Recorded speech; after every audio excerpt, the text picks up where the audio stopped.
पवन sir के साथ काम करना सबके लिए एक प्रेस्टीज की बात होती है, रिस्पेक्ट की बात होती है, तो वो मेरे लिए भी है और मैं ब्लेस्ड हूँ कि मैं बैक टू बैक उनके साथ काम कर रही हूँ। पवन जी के साथ शूट कर रहे हैं, पवन जी हैं और काजल राघवानी जी हैं।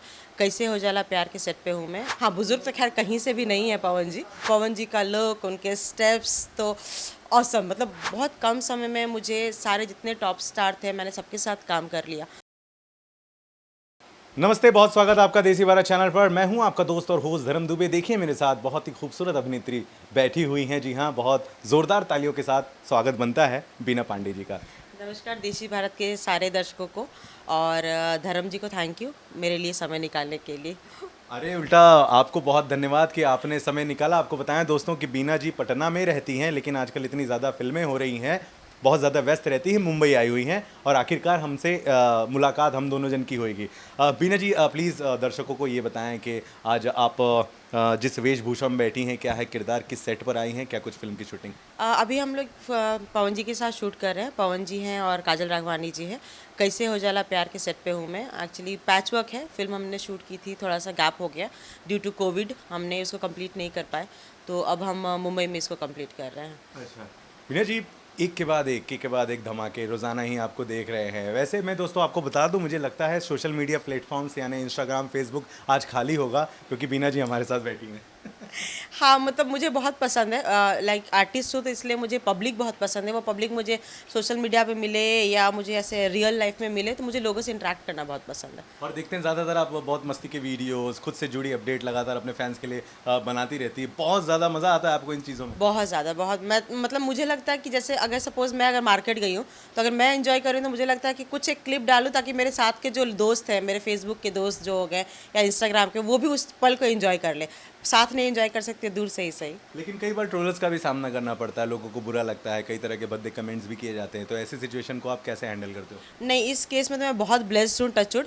मुझे बीना माँ के नाम से बहुत प्यार मिलता है। मुझे फेसबुक, इंस्टाग्राम, इनफैक्ट अगर गलती से कभी कुछ नेगेटिव एक कमेंट आता भी है तो मुझे उस पर रिप्लाई करने की कोई ज़रूरत नहीं। मेरे इतने सारे बच्चे, इतने सारे भाई बहन उस पर है फेसबुक पे, वो खुद ही उस चीज़ को संभाल लेते हैं, तो माँ होने का मुझे ये बेनिफिट मिलता है। बीना माँ, माय गॉड। मैं तो नहीं कहने वाला क्योंकि माँ जैसी आप लग नहीं रही, इतनी खूबसूरत लग रही हैं, आपकी एज भी बहुत ज़्यादा नहीं है, लेकिन फिल्मों में अक्सर ही आपको जो है भाभी के किरदार, मम्मी के किरदार, एक्टर एक्ट्रेस के, हालांकि रोल तो रोल होता है, लेकिन आपको अंदर से ऐसा दिल नहीं दिखता यार कौन सी की मम्मी, कौन सी की भाभी? बिल्कुल नहीं, मुझे बहुत अच्छा लगता है। इनफैक्ट मैं एक बार भाभी के लिए भले सोच लूँ, लेकिन माँ के लिए तो मैं हमेशा रेडी रहती हूँ।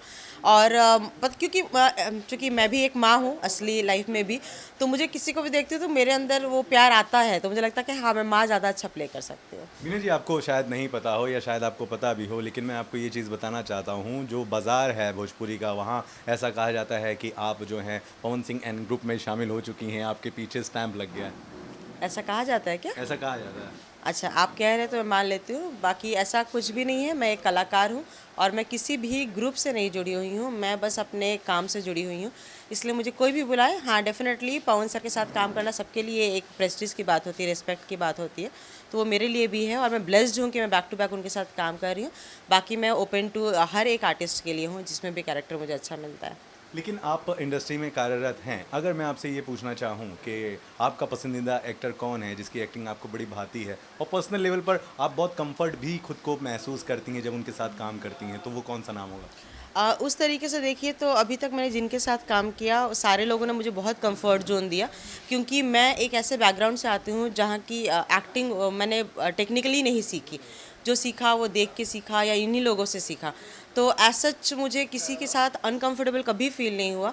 और इसी का शायद ये देन है कि बहुत कम समय में मुझे सारे जितने टॉप स्टार थे मैंने सबके साथ काम कर लिया, तो सारे ही मेरे फेवरेट हैं क्योंकि सारे बच्चे हैं और माँ के लिए तो सारे बच्चे बराबर ही होते हैं। मीना जी, एक अहम मुद्दे पर मैं आपसे सवाल पूछना चाहता हूं, चूँकि आप सीनियर भी हैं, बहुत सारी अपने फिल्में की हैं। एक तरफ सुपरस्टार पवन सिंह हैं, दूसरी तरफ सुपरस्टार खेसारी लाल यादव हैं और बहुत ज़्यादा कोल्ड वार दोनों में देखने को मिलता है। इनका गाना आया तो उनके लोग, उनका गाना आया तो इनके लोग, कई यूट्यूबर्स हैं, कई फैंस हैं, एक दूसरे से लड़ लेते हैं, झगड़ लेते हैं। इन चीज़ों को आप भी देखती होंगी, तो कैसा सोचती हैं, क्या चलता है उस वक्त दिमाग में? देखिए, ये जो कोल्ड वार वो आप कह रहे हैं ना, ये एक्चुअली फैंस के बीच की चीज़ है। जहाँ तक मैं जानती हूँ, इस पूरी इंडस्ट्री में, हमारी भोजपुरी इंडस्ट्री में किसी के बीच भी कोई विवाद नहीं है, क्योंकि दोनों लोग एक्टर हैं और दोनों लोग एक दूसरे के पोजीशन को बहुत रिस्पेक्ट करते हैं, दोनों लोग एक दूसरे को भाई की तरह सम्मान देते हैं, दोनों लोग एक दूसरे से मिलते भी हैं। तो कहीं ना कहीं शायद ये फ़ैन लोगों का आपस का वो रहता है कि वो आपस में भिड़ जाते हैं। अदरवाइज़ उन लोगों के बीच मुझे नहीं लगता कि किसी जगह, हाँ कंपटीशन होता है, हर जगह होता है। आज की डेट में अगर मैं माँ बनती हूँ तो हो सकता है दूसरी माँ से मेरा भी कॉम्पिटिशन हो, दैट इज़ नेचुरल। बट उन दोनों के बीच पर्सनल कोल्ड वॉर कुछ भी नहीं, मुझे नहीं फील हुआ कभी। आपको ऐसा फील नहीं हुआ? लेकिन आपने देखा कि सुपरस्टार खेसारी लाल यादव जी हैं, कल वो लाइव आए थे और लाइव आकर के उन्होंने पवन सिंह जी के गाने को सपोर्ट किया, उनके गाने का प्रमोशन किया और अपने गाने को एक दिन बाद रिलीज़ करने का फैसला लिया। लेकिन कहीं ना कहीं उन्होंने कुछ ऐसी बातें कही हैं जो बहुत लोगों को पसंद आई, बहुत लोगों को नहीं पसंद आई। जैसे बुज़ुर्ग नाम उन्होंने पवन जी के आगे पीछे बुज़ुर्ग कि हमारे बुज़ुर्ग बुज़ुर्ग हैं पवन जी। पहली बात तो I am extremely sorry, live नहीं देखा मैंने उनका। बट आप जैसा बता रहे हैं, मेरे हिसाब से क्या होता है, बहुत बार हम किसी लैंग्वेज में बहुत कंफर्टेबल ना हो तो हो सकता है वर्ड्स गलत यूज़ हो जाता है। मे बी वो सीनियर वर्ड यूज़ करना चाहते हैं, उसकी जगह उनको वो शब्द ना मिला और उन्हें बुज़ुर्ग यूज़ किया हो।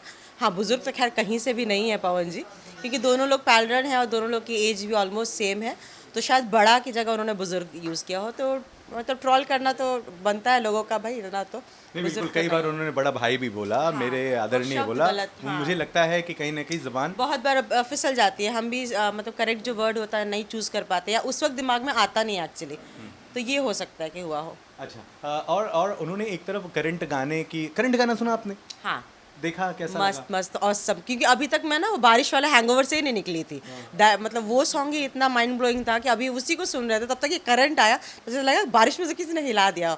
और लाइक नो डाउट पवन जी का लुक, उनके स्टेप्स तो ऑसम, मतलब बहुत अच्छी वाली फीलिंग है। साउथ की एक्ट्रेस राई लक्ष्मी के साथ केमिस्ट्री बहुत बहुत पायल बहुत देव की प्यारे आवाज़। लग रहे हैं, हर चीज़, मतलब वो पूरा लोकेशन एवरीथिंग। और लाइक प्राउड मोमेंट तो है ही, अपनी भोजपुरी कभी भी किसी भी तरीके से अगर आगे बढ़ती है तो आई फील रियली प्राउड। तो और पवन जी हैं, अपना बेटा है तो अच्छा, खेसारी लाल यादव जी ने एक तरफ समर्थन तो किया ही था, लेकिन अपनी बातों में उन्होंने एक छोटा सा ये भी कहा कि यहाँ मैं अकेला हूँ और उस तरफ जो है बॉलीवुड के कई स्टार्स हैं। मतलब उनका ये कहना था कि सिर्फ वन मैन शो ये गाना पवन जी ही नहीं बल्कि बॉलीवुड स्टार की वजह से बारिश ट्रेंड में आया और उसकी वजह से ही इस गाने को बहुत ज़्यादा। आपको क्या लगता है ऐसी बातों पर? नहीं, स्क्रीन पे बहुत बार क्या होता है, आप हो सकता है अकेले हो लेकिन बैकग्राउंड में तो टीम होती ही होती है। बहुत बार टीम ऑन स्क्रीन दिख जाती है, बहुत बार टीम ऑफ स्क्रीन दिखती है। तो ऐसा कुछ नहीं है, हर एक गाने के पीछे चाहे उनका हिट हुआ चाहे पवन जी का हुआ, एक टीम होती है। तो उन्होंने स्क्रीन पे दिखा दिया, उन्होंने स्क्रीन पे नहीं दिखाया, ऐसा हो सकता है। अदरवाइज उनके भी बहुत सारे गाने हैं जिसमें बहुत सारे लोग आ हैं। ही रहा है तेरे मेरे दरमियान बहुत बड़ा हाँ, बहुत सुपरस्टार सारे बॉलीवुड गाने सॉन्ग चल ही आ रहा हैं। है। तो गाने का कंपैरिजन तो इस तरीके से नहीं हो सकता है। सक्सेस जिसकी आवाज़ अच्छी है वो तो है। वाह, क्या बात है, बहुत अच्छी आपने बात कही। और आई थिंक बहुत लोगों को जो सवाल थे उनके चीज़ें क्लियर भी हुई हैं। जिस तरीके से आप देख पा रही हैं, बहुत ऊंचा नाम हो रहा है भोजपुरी सिनेमा का। पवन जी बॉलीवुड, खेसारी जी बॉलीवुड, कैसा फील कर रही हैं? अब आप भोजपुरी सिनेमा को कैसे देखते हो? मैं भोजपुरी को पहले भी बहुत अच्छे से और रिस्पेक्ट की नज़र से देखती थी, मैं आज भी देखती हूँ। हाँ, लेकिन खुशी ये है कि अब बहुत सारे लोग जुड़ गए हैं इसको अच्छा करने के लिए, तो वो खुशी है। अब फैमिली भी है, जैसे हमारी फैमिली में पहले अगर मैं, चूँकि किसी भी चीज़ को जब देखती हूँ ना तो स्मॉल अगर स्केल पे देखूँ, जैसे मेरी फैमिली में अगर 8 लोग थे तो उसमें से हो सकता है 3 लोग सपोर्ट करते थे, लेकिन अब मेरे 8 में से 6 लोग करते हैं, यानी कि वो रेशियो इंक्रीज़ हो रहा है। तो वैसे ही ऑडियंस में भी है, ऑडियंस का जो रेशियो है बहुत इंक्रीज़ हो रहा है। जो टीवी B4U पे बहुत सारी फिल्में आ रही हैं पारिवारिक, उनकी TRPs बहुत अच्छी जा रही हैं। तो मैं होप कर रही हूँ कि हमारे ऑडियंस वापस आ रहे हैं। बिल्कुल। और जहाँ तक आपने रेशियो की बात की, टीआरपी तो बहुत बेहतरीन है, लेकिन अगर मैं रेशियो पर आऊँ तो फीस वाले मुद्दे पे आऊँ स्पेशली, तो आपको जितना मिलना चाहिए आपकी फ़ीस आपको मिलती है? आप खुश हैं उससे? नहीं, देखिए ये जो होता है ना, अगर आप इकोनॉमिकल बात करें तो हर इंसान की चादर अपनी अलग अलग होती है। हो सकता है मैं जिस सिचुएशन को छोड़ के जिस शूट पर निकलती हूँ वहाँ के लिए मुझे हो सकता है एक्स अमाउंट लगता हो कि हाँ इट्स सफिशिएंट, लेकिन कोई दूसरी अगर वही फीमेल निकलती है हो सकता है उसके लिए वो एक्स अमाउंट सफिशिएंट ना हो। तो इसको तो उस पैमाने में नहीं नाप सकती मैं कि किसका पेमेंट कितना होना चाहिए। हाँ, लेकिन जो मैं काम कर रही हूँ मुझे जो रिस्पेक्टफुल अमाउंट मिल रहा है, so I am very happy with that. बहुत शुक्रिया, थैंक यू वेरी मच। जाते जाते कैमरा आपका है, क्या कुछ कहना चाहेंगी अपने आने वाले प्रोजेक्ट्स के बारे में और अपने बन रहे फैंस को और भोजपुरिया दर्शकों को? मैं सारे दर्शकों को मतलब हमेशा रिक्वेस्ट करती हूँ, मैं फिर से रिक्वेस्ट कर रही हूँ कि भोजपुरी फिल्में बहुत बन रही हैं और बेहतरीन बन रही हैं। आप लोगों से रिक्वेस्ट है कि आप लोग प्लीज़ देखिए, जितना हो सके शेयर कीजिए, किसी पर्टिकुलर एक्टर को मत सपोर्ट कीजिए, किसी पर्टिकुलर एक्ट्रेस को मत सपोर्ट कीजिए, आप कंटेंट को सपोर्ट कीजिए जिसका आपको लगता है कि ये कंटेंट अच्छा है, जो कंटेंट आपकी फैमिली देख सकती है। अलग अलग कंटेंट बनते हैं, अलग अलग ग्रुप के लिए बनते हैं, आपको लगता है वो देख सकते हैं, प्लीज़ उसको शेयर कीजिए, क्योंकि मेहनत हम लोग बहुत कर रहे हैं और सिर्फ आप लोग के प्यार के लिए कर रहे हैं। और धर्म जी के लिए देसी भारत नंबर 1 पे है और देसी भारत और आगे जाए, चूँकि धर्म जी मेरे बहुत अच्छे दोस्त हैं और मैं चाहूँगी कि धर्म जी से मिलने के लिए अपॉइंटमेंट लेना पड़े हमें कि प्लीज़ धर्म जी आइए और हमारा इंटरव्यू लीजिए। थैंक यू वेरी मच, आपने मेरे लिए बहुत बड़ी बात कही है। एंड बीना जी से कोई सवाल हो तो प्लीज़ कमेंट बॉक्स में आप ज़रूर लिखिएगा, मैं कोशिश करूँगा कि इनके जवाब वापस से आप तक पहुँचा दूँ। आप देंगी ना वापस से जवाब? डेफिनेटली, मैं हमेशा रेडी रहती हूँ। बने रहे देसी भारत के साथ। नमस्कार।